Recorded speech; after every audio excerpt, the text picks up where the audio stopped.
20세기를 대표하는 희곡 중에 사무엘 베케트의 고도를 기다리며라는 작품이 있습니다. 워낙 유명한 희곡이니까 여러분들이 연극으로 보지 않으셨어도 한 번쯤은 들어보신 적이 있을 거예요. 내용은 아주 단순합니다. 두 명의 주인공이 있는데요, 시골길에, 이 황량한 시골길에 앙상한 나무 옆에서 고도라는 이름을 가진 누군가를 하염없이 기다리는 이야기예요. 그런데 그 고도가 어제도 안 왔고요, 오늘도 안 왔고 내일도 오지 않는 겁니다. 그 고도를 기다리면서 우스꽝스러운 해프닝이 계속 되다가 결국 마지막에도 그 고도는 오지 않은 채로 연극은 끝나요. 근데 그 두 주인공은 고도를 기다리던 그 자리를 떠나지 못합니다.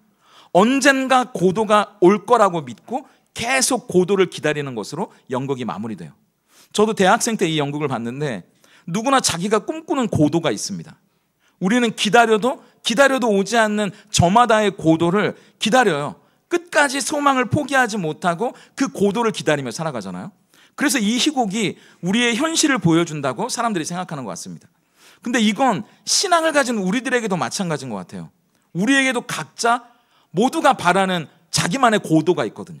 자기만의 소망이 있다고요. 내 삶이 어떻게 변화됐으면 좋겠다는 소망, 우리 가정이 이렇게 되어져 가기를 바라는 꿈, 내 자녀를 향해 가지고 있는 기도의 제목들, 우리 교회가 잘 세워져 가고 또 이 땅에 하나님의 정의가 실현되기를 꿈꾸면서 우리는 그렇게 각자 저마다의 고도를 기다리며 기도합니다. 근데 우리가 마주하는 현실은 어떤가요? 응답이 없는 거예요. 어제도 안 왔고 오늘도 그 고도는 오지 않습니다. 내일도 그 응답은 요원한 것처럼 보여요. 열심히 기도하는 내 삶에 아무런 일도 일어나지 않고 오히려 상황이 더 나빠져 가는 거예요. 하나님을 모르고, 그런데 하나님을 부정하고 하나님 믿는다고 말하지만 뒤로는 전혀 그렇지 못해 보이는 사람들만 더 잘 되는 것처럼 보입니다. 아니, 기도하는 나는 하나님이 돌아보시지 않는 것 같고, 기도도 안 하고 하나님도 모르는 저 세상의 악한 사람들은 잘 되는 것만 같으니 우린 그렇게 마음이 참 힘들어지는 거죠. 오늘 우리가 읽은 이 하박국이라는 선지자가 살던 시대도 마찬가지예요. 마치 우리나라 조선시대 후기처럼 국운이 다하던 시기입니다. 그래서 남유다가 이제 언제 망할지 모르는 상황이에요. 하나님을 믿는 사람이라고는 보기 어려운 일들이 이 나라에 가득해져 갑니다. 하나님을 믿는다는 백성들이 제사는 드리면서 정작 삶에서는 하나님 안 믿는 사람들보다 더 악하게 살아가는 거예요. 악한 사람들이 바르게 살아가려는 선한 사람들을 협박하면서 폭력을 가합니다. 그리고 힘 있는 사람이 약한 사람을 약탈하는데 하나님은 아무리 기도해도 응답이 없는 거예요. 그냥 그런 상황을 내버려 두는 것 같은 겁니다. 그러다가 겨우 응답을 해주시거든요.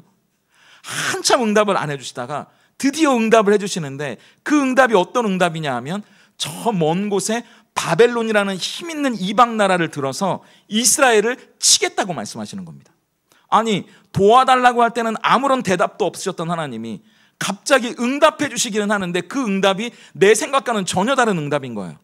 갑자기 이스라엘에게 매를 드시겠다고 하니까 하박국은 더 이해도 안 되고 답답하니까 오히려 하나님 앞에 이제 기도로 매달리기 시작하는 겁니다. 우리도 이 두 가지의 상황 앞에 선다고요. 우선 아무리 기도해도 응답해 주시지 않는 것 같은 답답한 말이죠. 그리고 두 번째는 응답해 주시기는 했는데 그게 내가 바라던 응답이 아니에요. 도무지 이해할 수 없는 응답일 뿐만 아니라 상황이 더 나빠지는 것처럼 느껴지는 겁니다. 근데 그때 하박국은 끝까지 하나님을 붙들고 놓지 않아요. 그래서 기도 가운데 하나님 앞에 좀 불경해 보이지만 따져서 묻고 있는 겁니다. 그게 1장 13절이잖아요. 우리 같이 화면을 보면서 읽어볼까요? 함께 읽습니다. 시작.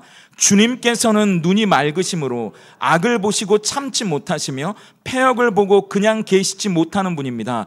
그런데 어찌하여 배신자들을 보고만 계십니까? 악한 민족이 착한 백성을 삼켜도 조용히만 계십니까? 너무 당돌한 기도처럼 보여요. 그런데 월터 브루그만이라는 구약학자가 쓴 시편의 기도라는 책이 있는데 거기 보면 이런 문장이 있거든요. 제가 읽어드릴게요. 하나님께 항의하며 부르짖는 기도는 하나님이 정말 살아계시고 이 역사에 개입하실 수 있다고 믿는 사람들만 드릴 수 있는 가장 정직한 신앙의 언어다. 다시요. 하나님께 항의하며 부르짖는 기도는 하나님이 없기 때문에 기도하는 게 아니라 하나님이 정말 살아계신다는 것, 그리고 우리의 역사에 진짜 개입하실 수 있다고 믿는 사람들만 드릴 수 있는 가장 정직한 신앙의 언어라는 거예요. 맞아요. 진짜 절망하면요, 더 이상 묻지도 않아요. 기대하지도 않으니까 기도하지도 않습니다. 그냥 체념해버리거든요. 그런데 하나님께 따져 묻는 사람은 사실은 하나님이 응답하실 수 있다고 믿는 사람이라는 거죠. 그러니까 우리는 기도해도 아무런 응답이 없는 것 같은 답답함 속에서, 그리고 이해할 수 없는, 때로는 더 나빠지는 것 같은 응답 앞에서도 여전히 하나님 앞에 기도할 수 있는 거죠. 지금 어떤 분은 기도했던 것들이 이루어지지 않아서 실망하고 계시는 분도 있을 거예요. 또 어떤 분은 여전히 응답이 없는 저 하늘을 향해서 부르짖고 계시는 분도 있을지 모릅니다. 또 어떤 분은 이제 더 이상 뭘 기도해야 할지조차 모르겠다고 말씀하시는 분도 있을 거예요. 하지만 하나님께 질문했던 하박국에게 하나님은 말씀해 주셨어요. 우리에게도 그 하나님이 말씀해 주시는 시간이 되기를 바라고, 우리가 무엇을 어떻게 기도해야 할지 알아가는 시간이 될 수 있기를 예수님의 이름으로 축복합니다. 먼저 우리가 알아야 할 것은 하나님의 꿈은 질문하고 분별해야 한다는 사실이에요. 우리가 가장 먼저 알아야 할 건 하나님의 꿈은 저절로 주어지는 게 아니라는 겁니다. 하늘에서 뚝 떨어지는 게 아니에요. 그냥 기다린다고 자동으로 되는 게 아니라는 겁니다. 간절히 구하고 절박하게 물어야 돼요. 그리고 주어지는 응답을 분별해야 합니다. 그래서 첫째, 하나님의 꿈은 우리의 질문에 대한 응답으로 주어지거든요. 그래서 여러분 1절을 화면을 보면서 읽어보시겠어요? 같이 읽습니다. 시작. 내가 내 파수하는 곳에 서며 성루에 서리라. 그가 내게 무엇이라 말씀하실는지 기다리고 바라보며 나의 질문에 대하여 어떻게 대답하실는지 보리라 하였더니. 하박국은요, 그냥 앉아서 하나님의 응답을 기다린 게 아니라니까요. 아까 말씀드린 대로 1장에서 하나님 앞에 계속 따져 묻잖아요. 이게 도대체 어떻게 된 거냐고. 내 삶에 하나님이 일하고 계신 건 맞냐고. 하나님의 백성들이 하나님의 뜻을 떠나 악하게 살아가는데도 왜 하나님은 가만히 계시냐고.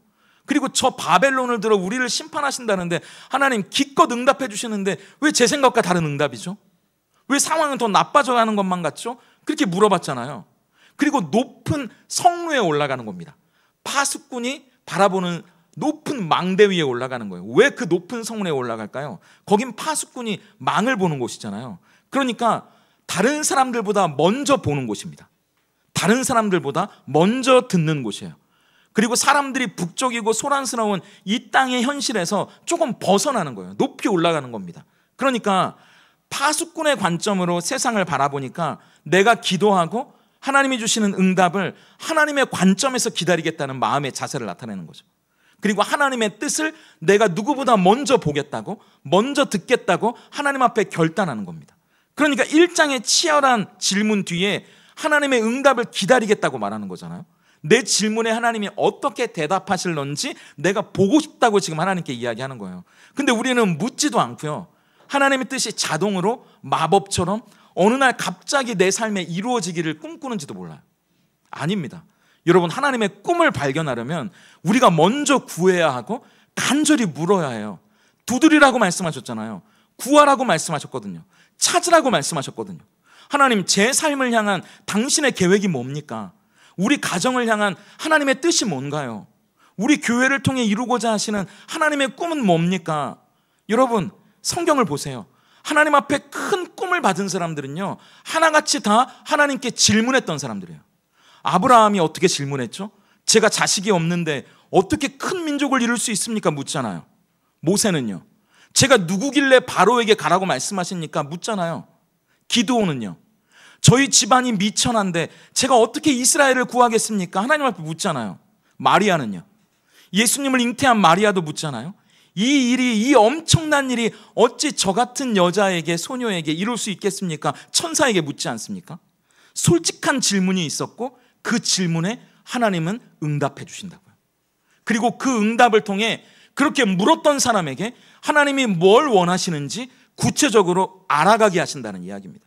그러니까 우리는 먼저 하나님 앞에 기도하는 거예요. 그래서 우리가 기도하는 겁니다. 저절로 마법처럼 하나님의 꿈이 이루어지는 게 아니고요, 우리가 묻고 질문했을 때 하나님의 뜻을 알 수 있기 때문이에요.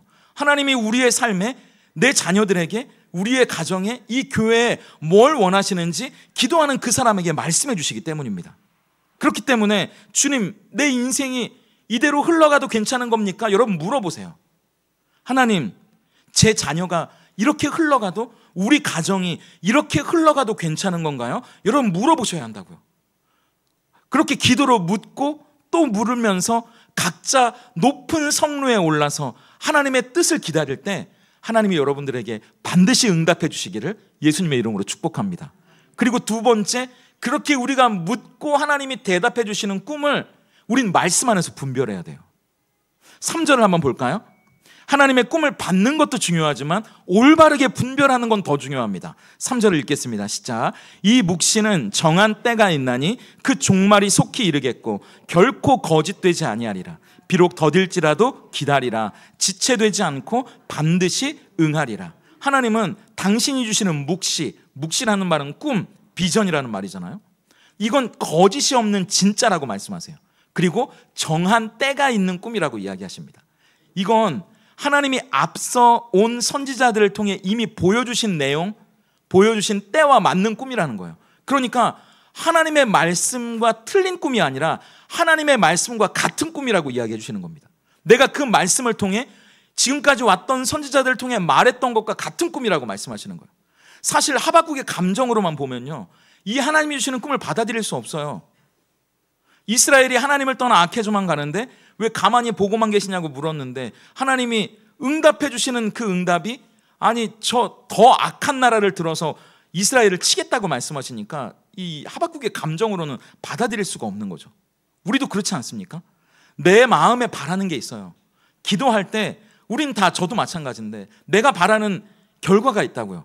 내가 꿈꾸는 결과가 있어요. 근데 하나님이 주시는 꿈, 하나님이 주시는 결과, 하나님이 기도하게 하시는 것이 그것과 다를 때 우린 어떻게 분별할 수 있을까? 때로는 이게 하나님이 원하시는 건지 내가 원하는 건지 잘 모를 때가 많거든요. 그래서 높은 성루에 올라가서 하나님의 응답을 기다리는 우리에게 하나님은 하나님의 말씀이라는 기준을 가지고 하나님이 주시는 꿈을 분별하라고 이야기합니다. 그래서 하박국보다 700년, 800년을 앞선 모세가 이미 이야기했잖아요. 신명기 28장 47절을 볼까요? 하나님이 주시는 이 응답이 어떻게, 왜 주어진 건지 우리 같이 읽겠습니다. 시작. 내가 모든 것이 풍족하여도 기쁨과 즐거운 마음으로 내 하나님 여호와를 섬기지 아니함으로 말미암아 좀 먹고 살만해져서 하나님을 떠나게 된다면 어떻게 하신다고 말씀하셨죠? 이어지는 49절이에요. 같이 읽습니다. 시작. 곧 여호와께서 멀리 땅끝에서 한 민족을 독수리가 날아오는 것 같이 너를 치러오게 하시리니 이는 내가 그 언어를 알지 못하는 민족이요. 네가 조금 먹고 살만해져서 좀 편안해진다고 하나님을 떠나고 하나님을 잊어버리면 다른 이방 민족을 들어서라도 내가 너를 치게 할 거야. 그럼 널 미워서가 아니라 다시 너를 나에게로 돌아오게 하기 위해서야. 이미 말씀해 주셨잖아요. 하박국이 감정으로는 받아들일 수 없죠. 우린 다 아프니까요. 우리에게 주어지는 고난과 환난이 좋은 사람이 누가 있겠습니까? 그런데 이 응답이 왜 주어지는지, 왜 이런 환난과 어려움을 우리에게 허락하시는지 하나님은 말씀으로 이미 우리에게 보여주셨다는 거예요. 그러니까 하나님이 우리에게 기도하게 하시는 기도의 제목이 때로는 내 감정과 다를 수 있어요.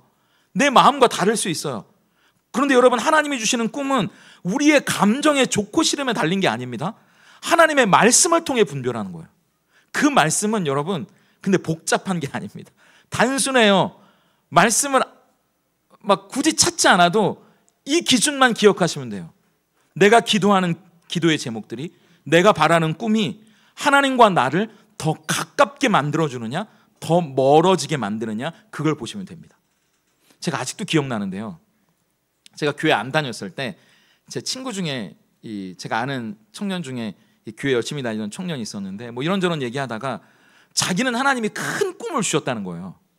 그래서 자기가 어디 이 기업에 들어가서 크게 성공하면 교회도 돕고 교회도 세우고 막 그럴 거라고 저한테 막 이야기하는 거예요. 교회도 안 다니는 저에게. 근데 정작 그 친구는 주일에 교회를 안 나가는 거예요. 그래서 제가 근데 넌 왜 교회 안 나가? 이렇게 물었더니 내가 그렇게 해야 되기 때문에 주일에도 공부해야 된다고, 취업 준비해야 된다고 교회를 못 나가겠다는 거예요. 근데 그게 여러분 교회를 안 다니는 저한테도 너무 이상하게 보이는 거예요.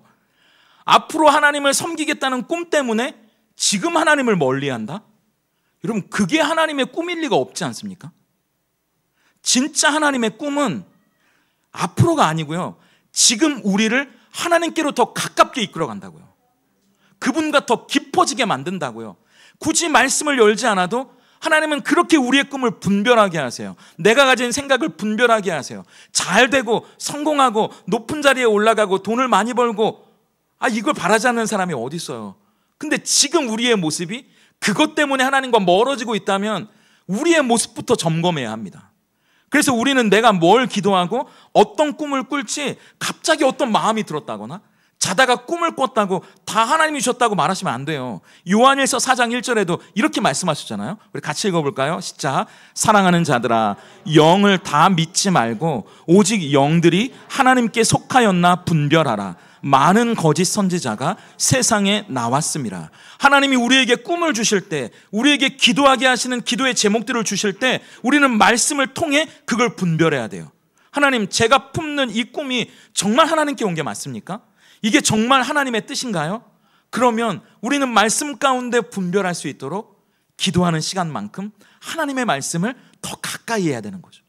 하나님의 말씀을 읽고 하나님의 말씀을 묵상하고 하나님의 말씀을 가까이 하는 거예요. 그러면 진리의 영이신 성령께서 우리가 읽는 말씀 가운데 하나님의 뜻이 어디에 있는지, 우리의 삶을 통해 우리의 가정을 향해 하나님이 무엇을 원하시는지 그 말씀 안에서 말씀해 주신다는 이야기입니다. 단순히 내 기분이나 내 느낌으로 판단하는 게 아니고요. 성경을 펴세요. 하나님의 말씀을 읽으세요. 무릎 꿇고 기도하는 것처럼. 그래서 그 말씀 안에서 나를 향한, 우리 가정을 향한, 또 우리 교회를 향한 하나님의 마음이 내 기도와 같은 것인지 분별하는 겁니다. 그리고 그 꿈과 기도를 통해 더 하나님과 오늘 가까워질 수 있기를, 지금 하나님과 깊어져 갈 수 있기를 예수님의 이름으로 축복합니다. 그리고 두 번째, 하나님께 질문하고 주신 응답을 말씀으로 분별하는 것을 넘어 하나님의 꿈을 하나님은 우리 마음에 새기라고 말씀하세요. 그리고 함께 나누라고 이야기하십니다. 그래서 2절을 같이 읽어볼까요? 함께 읽습니다. 시작. 여호와께서 내게 대답하여 이르시되 너는 이 묵시를 기록하여 판에 명백히 새기되 달려가면서도 읽을 수 있게 하라. 하나님은 하박국에게 단순히 하나님이 주시는 꿈, 비전을 받으라고만 하시지 않고요, 반복적으로 기록하라고 이야기합니다. 명백히 새기라고 말씀하세요. 그리고 심지어는 달려가면서도 읽을 수 있도록 하라고 이야기하십니다. 왜 이렇게 말씀하실 걸까요? 왜 이렇게 말씀하시는 걸까요? 그만큼 중요하기 때문입니다. 왜냐하면 첫째, 기록하면, 우리가 말씀을 기록하면 그 말씀이 우리 안에서 명확해지고 잊지 않기 때문이에요. 여러분, 뭔가 결단하고 다짐하는 우리에게 가장 큰 문제가 있다면 빨리 잊어버린다는 겁니다. 순간 뜨겁게 결단하는데 또 순간 금방 식어버린다는 거예요. 새벽에는 간절히 기도하는데 점심때쯤엔 잊어버리게 되고요. 주일에는 은약 가운데 막 결단하는데 당장 내일 월요일부터는 또다시 원래대로 살아가게 되는 거죠. 그래서 하나님은 말씀하십니다. 기록하라고요. 글로 쓰라고 이야기하십니다. 번거롭지만. 왜요?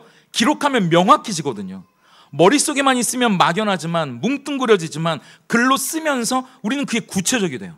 선명해지고요. 그래서 저도 아이들이 인터넷으로 이 강의를 들을 때마다 꼭 그냥 강의를 구경하지 말고 손으로 쓰라고 꼭 이야기를 하거든요. 2008년도 미국 캘리포니아 도미니칸 대학에서 심리학자인 게일 매튜스가 다양한 직업과 국적을 가진 23살부터 72세까지 진짜 다양한 사람들이죠. 267명을 대상으로 유명한 실험을 합니다. 근데 이 실험은 이런 거예요. 이 200명이 넘는 사람들, 300명 가까운 사람들을 5그룹으로 나누거든요. 각각 다른 방법으로 자기가 가지고 있는 목표를 관리하게 합니다. 첫 번째 그룹은 목표를 그냥 생각만 하게 해요. 두 번째 그룹은 목표를 글로 쓰게 합니다. 세 번째는 목표를 쓰고 구체적으로 계획까지 세우게 만들고요. 네 번째는 이 목표와 계획을 옆에 있는 친구들에게 이야기하게 해요. 약속하게 합니다. 그리고 마지막 5번째는 매주 내가 이 목표를 어떻게 하고 있는지를 친구에게 보고하게 해요. 그냥 딱 들어도 제가 왜 이 유명한 실험을 인용하는지 아시겠죠? 4주가 지난 뒤에 결과를 보니까 차이가 어떻게 나왔겠습니까? 내가 가진 목표를 귀찮지만 번거롭지만 글로 써본 사람들이 그냥 머릿속으로만 생각했던 사람들보다 40%나 목표를 더 많이 달성했다는 거예요. 그리고 그 목표를 자기 혼자만 쓰고 간직한 사람들이 아니라 친구들과 함께 나누고 서로 격려해주고 응원해줬던 사람들은 그냥 머릿속에만 가지고 있었던 사람들보다 2배나 그 목표를 이루겠다는 이야기입니다. 여러분, 이게 세상의 원리예요. 근데 여러분, 이건 세상의 원리로만 끝나는 게 아니라 영적인 원리도 마찬가지입니다. 선명한 기억보다 흐릿한 잉크가 더 오래 간다는 이야기가 있잖아요. 저도 이제 어디 써놓지 않으면 막 기억이 가물가물해져요. 누구 이름도 막 가물가물해지고요. 근데 쓰면 쓴 기억도 남고 제가 써놓은 것도 보니까 확실해지는 거죠. 그리고 계속 보면서 내가 이걸 원하는 거지, 이걸 바라는 거지, 제가 계속 스스로에게 말하는 거예요. 그러니까 하나님도 이스라엘 백성들을 향해서 하나님의 꿈을, 하나님의 율법을 말로만 하지 않으시잖아요. 하나님도 어떤 하나님이시죠? 돌판에 그 말씀을 새겨서 주시는 하나님이라고요. 기록해서 보여주시는 하나님입니다. 잊지 말라고요. 기억하라고요. 간직하라고요. 쓰고 보면서 우리는 우리가 가진 꿈을 구체화하는 겁니다. 그리고 그 꿈을, 우리의 기도 제목을 우리의 삶 속에 실천해 가게 되는 거예요. 그래서 두 번째, 함께 우리는 이 기도의 제목들을 나누면서 응원하고 격려해야 합니다. 그게 하나님의 꿈을 붙드는 방법이에요. 달려가면서도 읽을 수 있게 하라고 말씀하셨잖아요. 이건 달려가면서도 이스라엘 공동체가 함께 그것들을 보게 하라는 이야기입니다. 다른 사람들도 함께 보라고 이야기하는 건 아까 우리가 함께 나눴던 그 말씀, 도미니칸 대학의 실험에서도 우리가 확인했잖아요. 함께 그 목표를 나누고 서로 격려하고 응원했을 때 2배나 그 목표를 이루게 되더라. 하나님의 꿈은 혼자만 간직하라고 주신 게 아닙니다. 함께 나누라고 주신 거예요. 왜요? 함께 할 때 더 큰 힘이 생기기 때문입니다. 함께 할 때 서로 격려하고 응원해 줄 수 있기 때문이에요. 함께 할 때 하나님의 나라가 확장되기 때문입니다. 지난 금요일에 중보기도 클래스 첫 번째 시간을 가졌는데요. 저도 코로나 이후에 진짜 오랜만에 몇 년 만에 줌을 하다 보니까 너무 어색하고 낯설더라고요. 근데 함께 기도하고 난 뒤에 너무 마음에 힘이 되고 막 벅찬 거예요.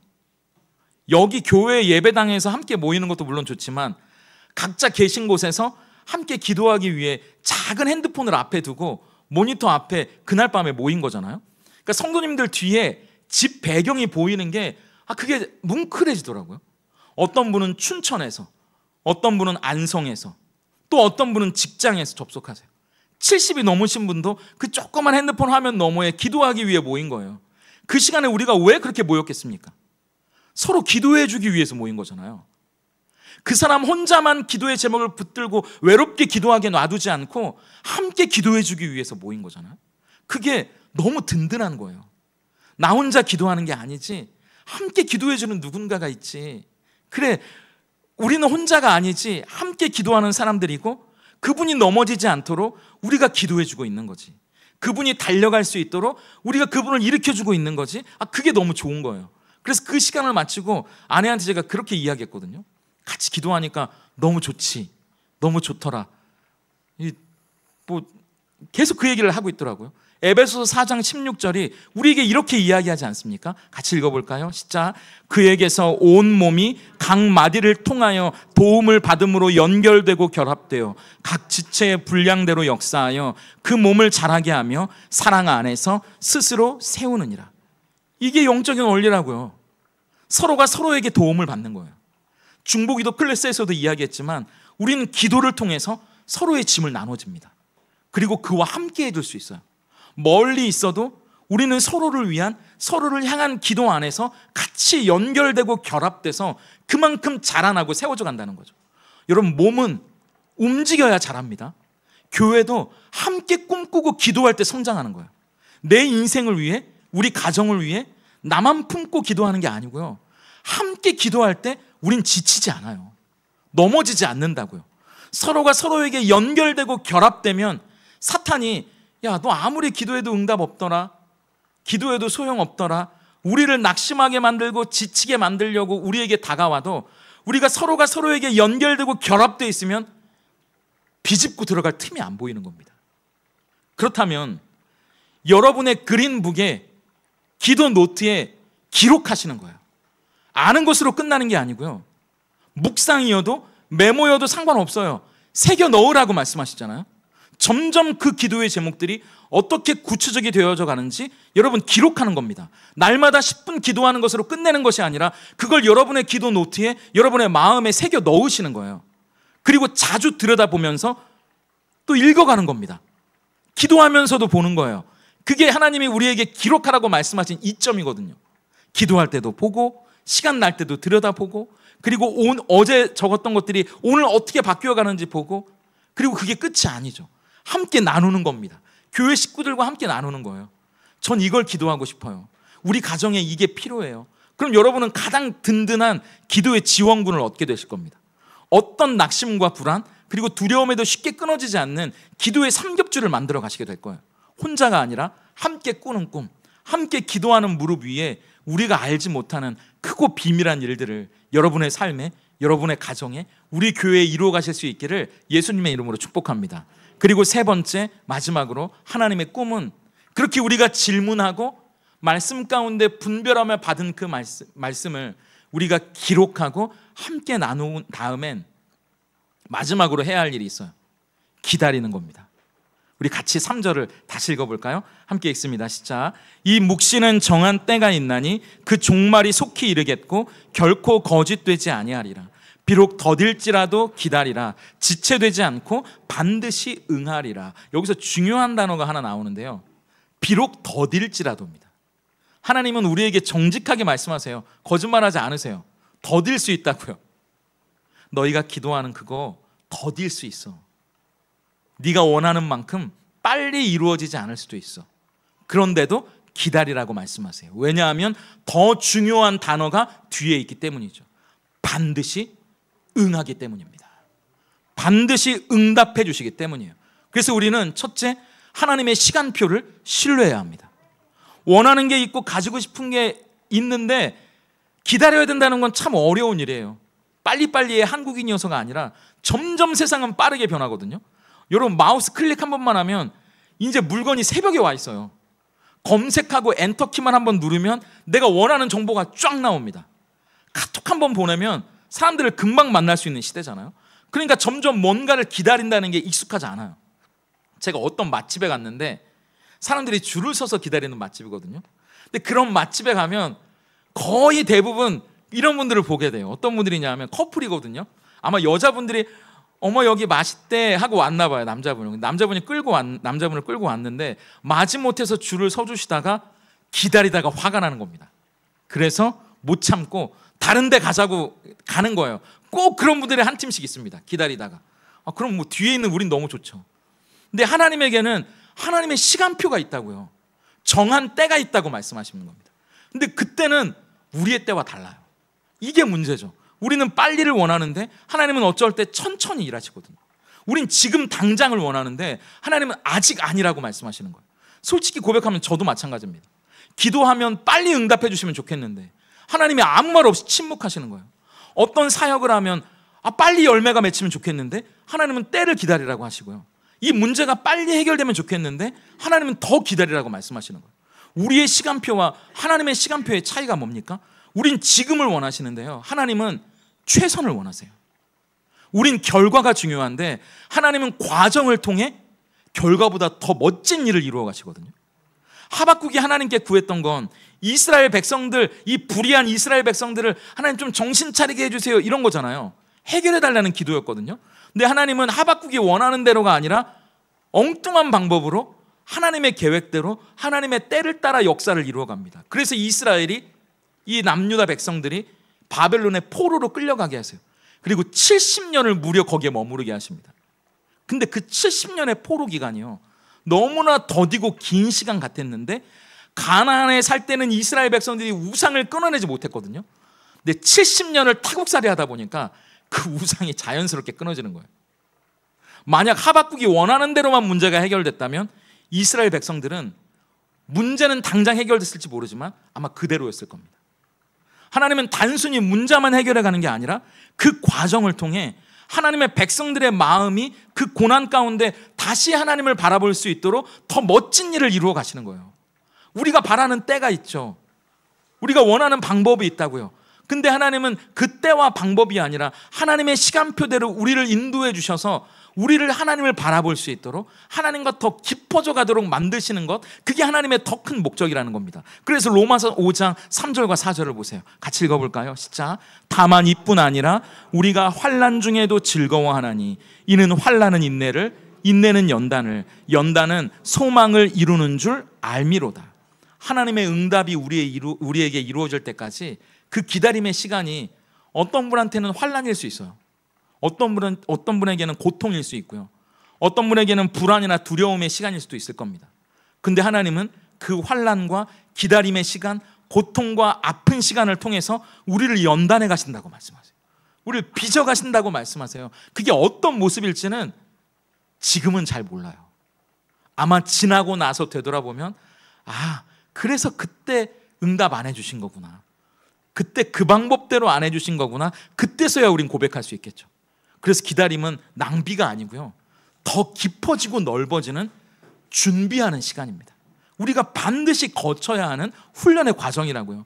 그렇기 때문에 두 번째, 하나님의 꿈이 반드시 이루어진다는 걸 믿고 우리는 오늘 기다리는 거죠.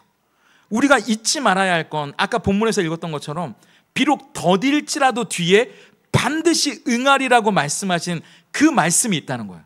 이게 우리의 소망입니다. 여러분, 하나님의 꿈은 더딜 수 있어도 절대 실패하지는 않아요. 지체될 수는 있어도 반드시 이루어집니다. 성경을 보세요. 하나님이 약속하신 것 중에 하나도 이루어지지 않은 게 있는지, 아브라함에게 자손을 주시겠다고 말씀하셨죠. 25년이 걸렸습니다. 아브라함이 100세가 됐어요. 근데 이루어졌잖아요. 그리고 하나님은 그 과정을 통해 자식을 주는 것뿐만 아니라 아브라함을 믿음의 아비로 만들어 가신다고요. 이스라엘 백성들을 약속의 땅으로 인도해 주신다고 약속하셨죠. 금방 이루어지던가요? 아니요. 40년이 걸렸다고요. 근데도 이루어졌어요. 그리고 하나님은 그 40년을 통해 단순히 그들을 가나안에 드리는 것이 아니라 믿음의 새로운 세대를 일으켜 주신다고. 다윗을 왕으로 세우시겠다고 약속하셨죠. 그 약속이 금방 이루어지던가요? 아니잖아요. 수십 년이 걸렸어요. 정말 힘들고 어려운 고생을 거치면서 말이죠. 그리고 다윗을 우리가 아는 다윗으로 만들어 가시잖아요. 인간을 죄와 사망에서 구원할, 저와 여러분을 구원할 메시아를 보내주시겠다고 약속하셨죠. 수천 년이 걸렸지만 그 약속도 이루어지지 않았습니까? 저와 여러분이 그 증거잖아요. 하나님의 약속은 반드시 이루어집니다. 하나님이 약속하신 것 중에 이루어지지 않는 건 없어요. 문제는 우리가 그 약속을 붙들고 끝까지 기다릴 수 있느냐 없느냐예요. 중간에 포기하지 않고 끝까지 인내할 수 있느냐 없느냐입니다. 그래서 히브리서 10장 35절과 36절을 세 번역으로 한번 읽어보세요. 같이 읽겠습니다. 시작. 그러므로 여러분의 확신을 버리지 마십시오. 그 확신에는 큰 상이 붙어 있습니다.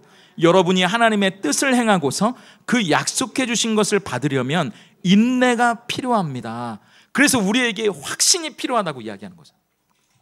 하나님이 우리에게 꿈을 주셨다면, 붙들고 기도할 기도의 제목을 주셨다면, 우리가 그걸 말씀 가운데 하나님이 주신 거라고 분별했다면, 사람들과 함께 나누고 같이 기도하고 있다면 반드시 하나님의 때에 하나님의 방법으로 이루어 주실 거라는 걸 신뢰하는 거예요. 그 믿음에 하나님이 상이 있을 거라고 말씀하십니다. 더디지만 반드시 이루어 주실 것을 확신하면서 기다리는 인내가 필요하다고 말하는데, 여러분, 이 인내는요, 우리는 성경에 나오는 단어들을 그냥 추상적으로 이해할 때가 많은데, 제가 문학을 전공해서 저는 추상적인 단어를 좀 쉽게 우리의 현실로 풀어내는 걸 좋아하는데, 이 인내는 이런 겁니다. 여러분, 반드시 이루어 주실 것을 확신하지 못하면 오늘을 어떻게 살아가게 될지 아세요? 불안해하면서 사는 거예요. 이루어질지 안 이루어질지 모르니까요. 걱정하면서 하루를 보내게 된다고요. 내가 해야 할 일을 못하고 그거 걱정하고 염려하고 불안해하고 두려워하느라 안절부절 못하면서 하루가 지나간다니까요. 여러분도 아시잖아요. 지금도 경험하고 계시잖아요. 내가 해야 할 것을 하지 못하고 그거 걱정하느라, 그거 염려하느라, 아직 어떤 일이 일어날지도 모르는 그 일을 불안해하고 두려워하느라 하루를 안절부절 하다가 그냥 보내는 거예요. 근데 그게 반드시 이루어진다는 걸 확신한다면 이제 불안하고 걱정하고 안절부절 안 해도 된다는 얘기예요. 내가 해야 할 일을 하면서 살아갈 수 있다는 겁니다. 그게 인내예요. 그냥 세상 사람들처럼 무조건 참고 견딘다, 이게 아니고요. 내가 반드시 이루어진다는 걸 안다면 오늘 내가 해야 할 일들을 하면서 하루를 지난다는 거예요. 그게 성경이 말하는 인내입니다. 기다리면서 신실하게 살아가는 거예요. 오늘을. 걱정과 염려와 불안에 내 마음을 뺏기는 게 아니라 반드시 이루어질 걸 알기 때문에 내가 믿음의 배포를 가지고 오늘을 신실하게 사는 겁니다. 주변 사람들이 오히려 걱정하죠. 근데 난 걱정하지 않아요. 반드시 이루어질 거거든요. 기다리면서 하나님과 동행하는 거예요. 기다리면서 순종하는 겁니다. 말씀을 붙잡는 거예요. 안달복달하는 게 아니라 이제 이루어질 것을 믿으니까 해야 할 일을 하는 거죠. 그 해야 할 일이 뭐예요? 오늘 우리가 나눈 이 세 가지예요. 하나님의 꿈을 분별하고 내 마음에 명확하게 새겨놓고 신실하게 기다리는 이 모든 과정, 이게 오늘 하나님과 동행하는 과정이라고요. 그 과정을 통해 우리는 이루어질까 말까를 안달복달하며 안절부절해하면서 힘들게 보내는 하루하루가 아니라 점점 더 성장해가는 하루, 믿음이 깊어져가는 하루, 하나님의 사람으로 변화되어져 가는 하루를 보내게 돼요. 이건 여러분에게만이 아니고요, 저에게 하는 이야기예요. 여러분, 이렇게 이야기하면 더 이해하기 쉬울걸요? 제가 목회자인데 제가 기도 제목을 내놓고 될지 안 될지 계속 안절부절하는 겁니다. 그럼 여러분, 제 설교가 들어오시겠어요? 신뢰가 되시겠어요? 이루어 주실 것을 믿고 오늘 저는 깊어져 가는 거죠. 하나님 앞에 더 단단해져 가는 거죠. 우는 소리 한다면 여러분, 제 이야기가 신뢰가 되시겠습니까?